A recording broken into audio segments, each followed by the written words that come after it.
Nawaz, after chewing that, he started to see the world in a unique light. He didn't see the world in the same way that we see it. So he gave up on all the worldly inheritance. He ended up selling everything he had, and he distributed the proceeds to the poor and set off to university towns of Balkh and then Samarkand.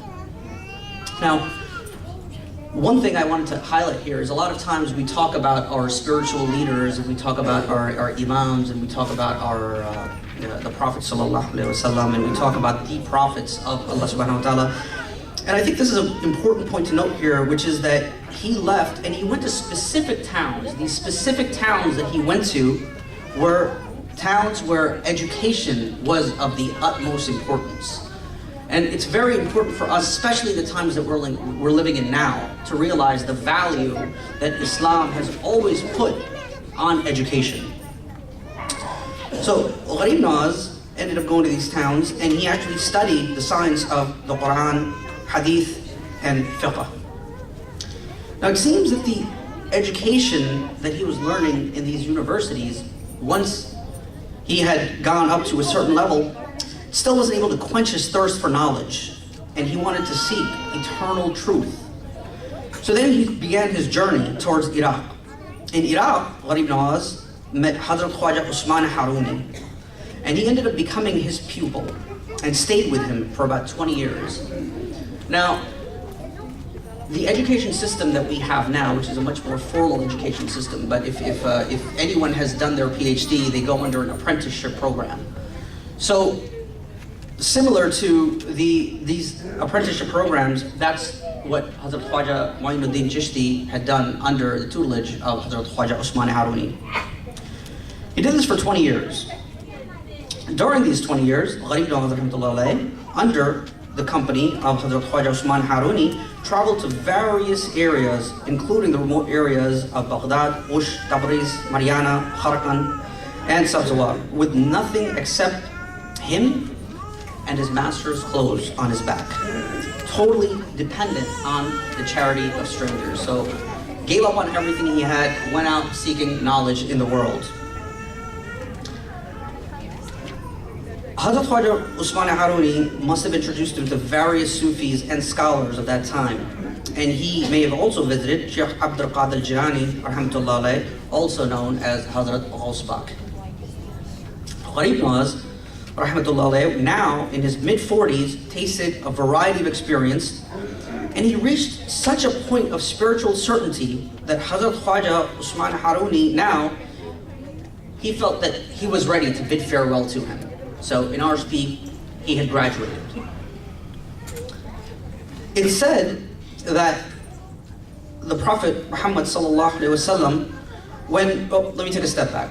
Hazrat Khawaja Gharib Nawaz, when he was still, after Hazrat Khawaja Usman Haruni bid him farewell, was continuing to go upon his journeys, and he made the pilgrimage to Mecca.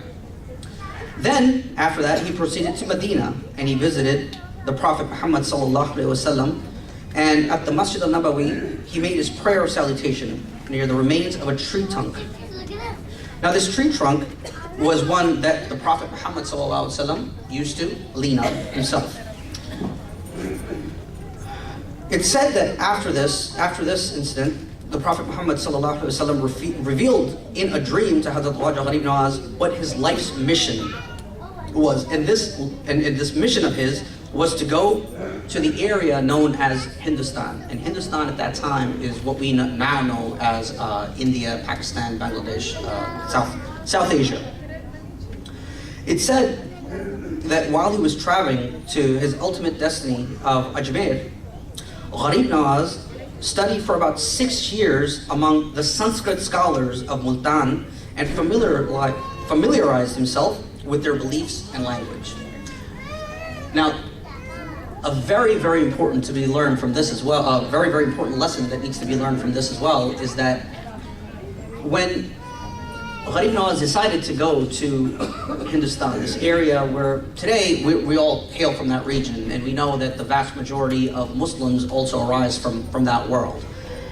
But during this time, this was a complete strange land. No one knew anything about Islam. No one knew anything about, forget the religion itself, no one even knew anything about the language. So again, what he did was, before proceeding to that area, he educated himself on the culture, on the norms of the religion of the time, of the people. Gharib Nawaz, during his stay, he stopped at the tombs of other walis of Allah as well. Khawaja Ali Hujwiri in Lahore. He stopped in Delhi and converted several hundred people to Islam during his journey.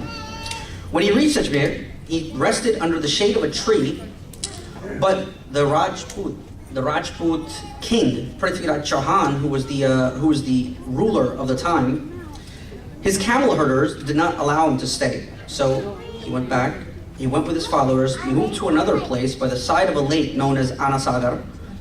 When Gharib Nawaz's followers tried to perform wudu using the lake, the local Brahmins, which were the priests of the locals at the time, stopped him. Gharib Nawaz, when his followers went back to him and complained, Gharib Nawaz asked them to bring water in a little bowl that he had. As soon as his bowl touched the waters of the lake and the wells around it dried up. And also, the milk of the nursing mothers stopped flowing. Prithviraj then sent his famous magician named Ajipal to undo what Gharib Nawaz did by the grace of Allah subhanahu wa ta'ala.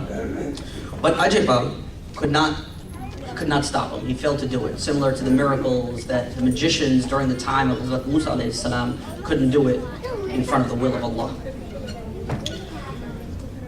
Ajipal eventually ended up realizing the power of Gharib Nawaz, and he realized that behind his power was the ultimate truth of Allah subhanahu wa ta'ala.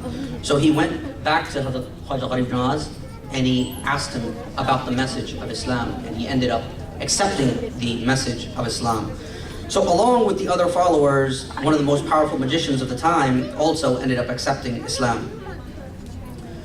Gharib Nawaz made prayer to Allah subhanahu wa ta'ala, and afterwards Prithviraj lost his throne during the fight with Gharib, and this is when the Muslim empire started to build in India. When Hazrat Khawaja Muinuddin Chishti, when he settled down, he performed the sunnah of the Prophet Muhammad sallallahu alaihi wasallam, which was to get married. His first wife was the daughter of Sayyid Wajihuddin, and his second wife was the daughter of a Hindu chief who accepted Islam and was named as Bibi Ummatullah. Gharib Nawaz had two sons and one daughter from his first wife, Bibi Usmatullah, whose names were Hazrat Khawaja Fakhruddin, Khawaja Hisamuddin, and Bibi Hafiz Jamal. From his second wife, he had three sons, Hazrat Zauddin Abu Sa'id, Khawaja Ahmad, Khawaja Wahid.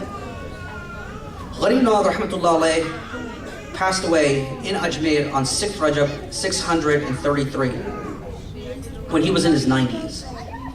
Now, when Gharib Nawaz, as we all know, in Islam, all of us, we know that this life that we're living, this is a temporary life. The actual life is the life after death. So the reason why we call this is not a celebration of birth, this is a celebration of death. And the word urs means marriage. And the reason why we call it marriage is because the lover, who was Hazrat Khawaja Muinuddin Chishti, has met the one who he loves. So this is the marriage of the lover has met the beloved. That's why we call this urs. And our family, alhamdulillah, we've been fortunate enough to be the descendants of Hazrat Khawaja Fakhruddin Qurdezi, and who was known as the khadim of Hazrat Khawaja Gharib Nawaz. Now, a little bit about the background about our family is we are the khuddam, or the khadims.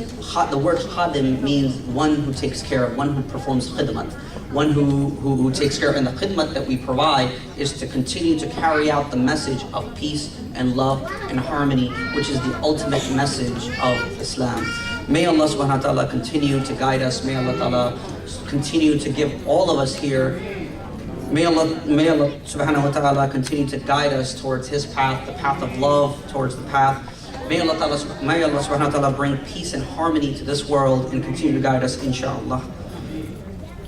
سبحان ربك رب العزة عما يصفون والسلام على المرسلين والحمد لله رب العالمين برحمتك يا ارحم الراحمين.